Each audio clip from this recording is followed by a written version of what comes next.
Rome Rome भाइयों। नमस्कार मित्रांनो, लाईव्ह विथ अक्षय चॅनल मध्ये आपलं स्वागत आहे। तर मित्रांनो, आज मी आणि श्वेता निघालो आहोत एक खूप शांत आणि सुंदर ठिकाणी, जिथे रस्ता, झाड आणि ही राईड सुरुवातीलाच वाईब एकदम फ्रेश आहे। सिटीच्या हाऊस पासून थोडं पीस शोधायला चाललोय। हडशी हे ठिकाण पुण्यापासून साधारणतः 50 किलोमीटर अंतरावर आहे। कोथरूड, चांदणी चौक, भूगाव, पिरंगुट असा मार्ग घ्यायचा। पुढे पौड मार्गे उजव्या हाताला कालवण गावाकडे वळायचं आणि थोडं आत गेले की आपल्याला हडशी हे शांत आणि पवित्र ठिकाण भेटतं।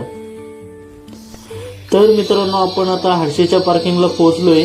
पार्किंग व्यवस्थित आहे, गाडी लावायला काहीच प्रॉब्लेम नाहीये। आता आपण मंदिराकडे चाललोय आणि चालताना आजूबाजू